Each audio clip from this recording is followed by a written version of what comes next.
வணக்கம் மக்களே, சற்றுமுன் கிடைத்த தகவல் ஒன்றை பார்க்க போகிறோம். செந்தில் பாலாஜி விசஸ் வேலுமணி 2026 தேர்தலில் கோவை மாவட்டத்தை கைப்பற்றுவது யார்? அனல் பறக்கும் வியூகம், திடீர் தகவல். இந்த ஒரு தகவலை பற்றி தான் நாம் பார்க்க போகிறோம். தகவலை பார்ப்பதற்கு முன்னதாக நீங்கள் நம்மளுடைய சேனலுக்கு புதிய பார்வையாளர்களாக இருந்தீர்கள் என்றால் மறக்காமல் நம்மளுடைய சேனலை சப்ஸ்கிரைப் செய்து வைத்துக் கொள்ளுங்கள் மக்களே. 2026 சட்டமன்ற தேர்தல் களம் இப்பொழுதே சூடுபிடிக்க தொடங்கிவிட்டது. ஓரணியில் தமிழ்நாடு என்கின்ற பெயரில் திமுக உறுப்பினர் சேர்க்கை தெருமுனை பிரச்சாரங்களை தொடங்கிவிட்டது. அதிமுக பொதுச் செயலாளர் எடப்பாடி பழனிசாமி வருகிற 7ஆம் தேதி முதல் மாநிலம் முழுவதும் சுற்றுப்பயணம் மேற்கொண்டு மக்களை சந்திக்க உள்ளார். திமுக அதிமுக கூட்டணிகள் டாப் கியரில் பயணிக்க தவேகாவும் தங்களது முதல் தேர்தலை சந்திக்க ஆயத்தமாகி வருகிறது. இதில் கோவை மாவட்ட அரசியல் களம் அதிக எதிர்பார்ப்பை ஏற்படுத்தியுள்ளது. பொதுவாக கடந்த சட்டமன்ற தேர்தல்களில் கோவை மாவட்டம் திமுகவுக்கு சாதகமாக இருந்ததில்லை. கடந்த 5 சட்டமன்ற தேர்தலாகவே அங்கு அதிமுக தான் தொடர்ச்சியாக வெற்றி பெற்று வருகிறது. கடந்த 2021 சட்டமன்ற தேர்தலில் கோவை மாவட்டத்தில் உள்ள 10 தொகுதிகளையும் அதிமுக கைப்பற்றியது. தமிழ்நாட்டின் பெரும்பாலான பகுதிகளில் திமுக வெல்ல, கோவை உள்ளிட்ட கொங்கு பகுதிகளில் அதிமுகவே அதிக தொகுதிகளில் வெற்றி பெற்றது. அப்பொழுதிலிருந்து கோவை மீது திமுக தனி கவனம் செலுத்தி வருகிறது. செந்தில் பாலாஜியை கோவை பொறுப்பாளராக நியமனம் செய்தது. 2026 நகர்ப்புற உள்ளாட்சி தேர்தல், 2024 நாடாளுமன்ற தேர்தல் ஆகியவற்றை தொடர்ந்து 2026 சட்டமன்ற தேர்தலிலும் செந்தில் பாலாஜியை நம்பியே கோவையில் திமுக தலைமை களம் காண்கிறது. செந்தில் பாலாஜி அமைச்சரவையில் இருந்தவரை அவர் கோவை மாவட்ட பொறுப்பு அமைச்சராக இருந்தார்.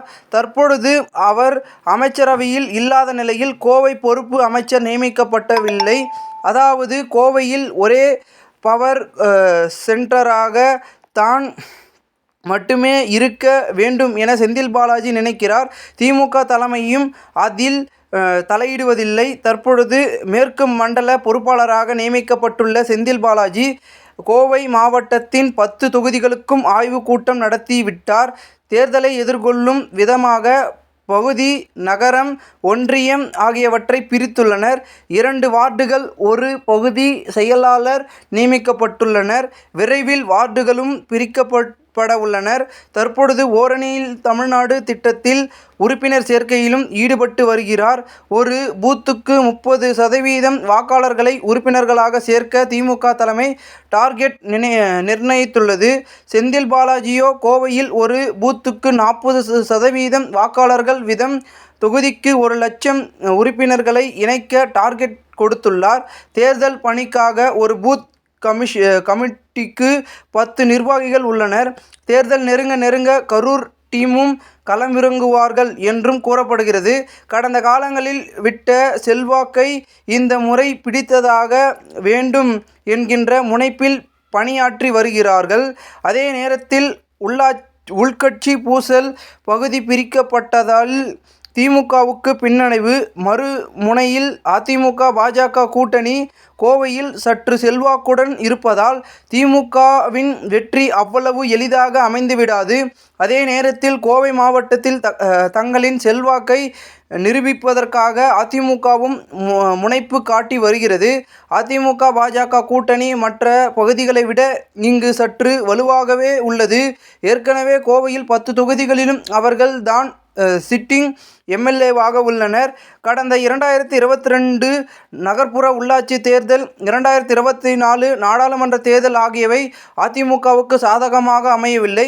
இந்த நிலையில் கட்சியில் எடப்பாடி பழனிசாமிக்கு அடுத்த இடத்தில் இருப்பதால் முன்னாள் அமைச்சர் எஸ்பி வேலுமணி தன் பவரை தக்க வைக்க கூடுதல் கவனம் செலுத்தி வருகிறார். ஒரு பூத் கமிட்டிக்கு 10 நிர்வாகிகள் நியமிக்கப்பட்டு தேர்தல் பணிகளை துரிதப்படுத்தியுள்ளனர். தொகுதி வாரியாக பூத் கமிட்டி ஆய்வு பணிகளும் நடைபெற்று வருகின்றனர். மேலும் தேர்தலை ஒட்டி எடப்பாடி பழனிசாமி நாளை மறுநாள் கோவை மாவட்டத்தில் இருந்துதான் சுற்றுப்பயணம் தொடங்குகிறார். வருகிற திங்கள் மற்றும் செவ்வாய் கிழமை ஆகிய 2 நாட்கள் எடப்பாடி பழனிசாமி கோவை மாவட்டத்தில் தான் இருக்கிறார். ரோட் ஷோ, விவசாயிகள், பொது மக்களிடம் கலந்துரையாடல் என்று வேலுமணி பல்வேறு வியூகங்களை வகுத்துள்ளார்.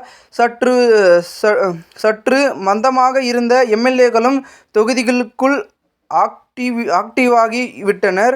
மேலும் தனது பவரை நிரூபிக்க பட்டை தீட்டினாலும் கட்சி தொண்டர்களிடம் பழைய உற்சாகம் மிஸ்ஸிங்.